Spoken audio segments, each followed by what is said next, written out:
Hey, what's up, YouTube? It's Evan here.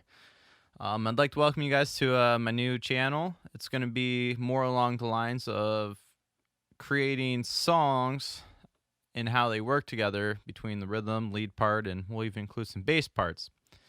So, in this first song, we're going to be going over a song in C major. Basically, it's just an 8-bar little riff I got here with the solo over it. It's 3/4 time, 75 beats per minute.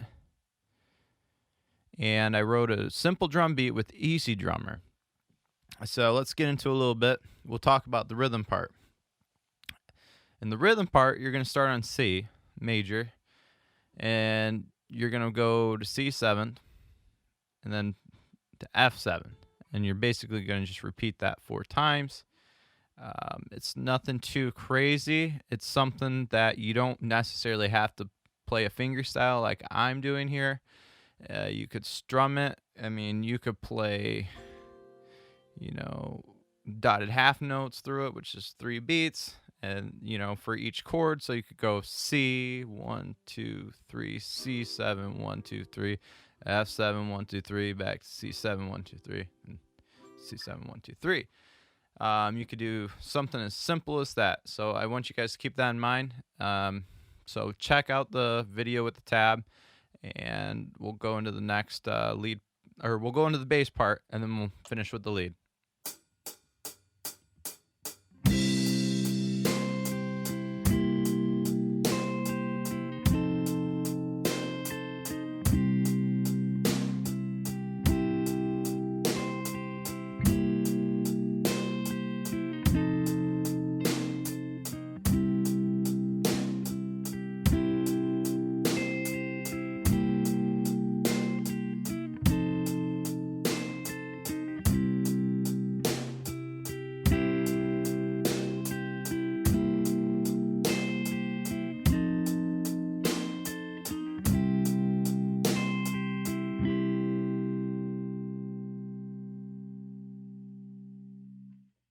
All right, guys, so easy enough.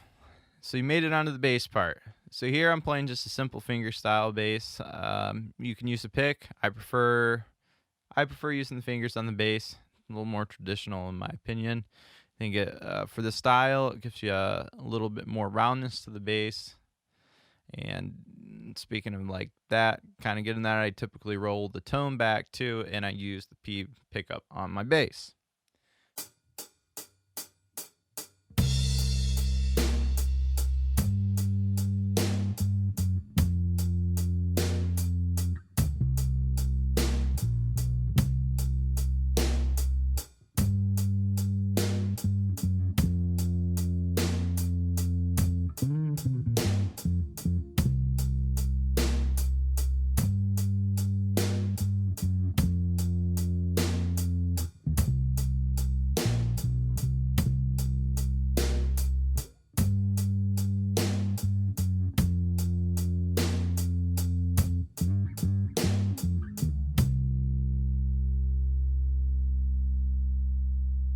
All right, guys, so it's starting to sound like a song. Here we got a lead riff, and it's not too bad. I do want to point out just a couple things that will hopefully help you guys, with it a little bit, either short term or in the long run. Go ahead, use a pick on it. It doesn't matter. You don't have to use your fingers, like I was saying with the bass. Even bass or any of this stuff, you could use a pick, you could use your fingers or anything. I think for something like this, though, I think playing it without a pick makes it a little rounder and smoother sounding because it's got that smooth kind of vibe to it. Another thing I want to go over is you will see me messing with the pickup selector a little bit. Rule of thumb, I typically like to pick the pickup, put the pickup on the bridge pickup when I'm playing some of the lower strings to give it a little bit more of that like pop and twang. But at the beginning of the solo, when I'm playing those lower strings, I will actually roll back on the tone and make it still a little smooth, so not super twangy. I will turn the tone and have the pickup selector on the bridge when I play the very last phrase on some of the lower notes on the neck to give it a little bit of that twang and pop. And then I like to switch, obviously, to the neck for some of the smoother sounding stuff.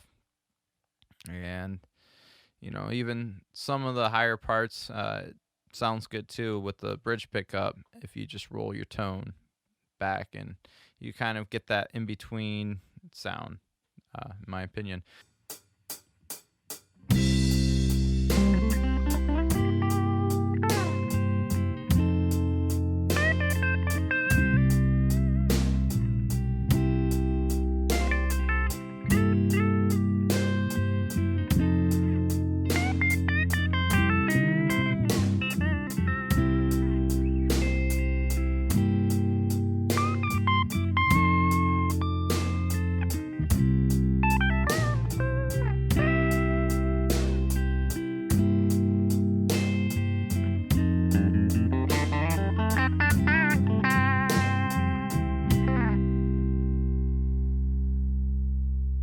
So, thanks for watching, guys, and stay tuned for another tutorial just like this.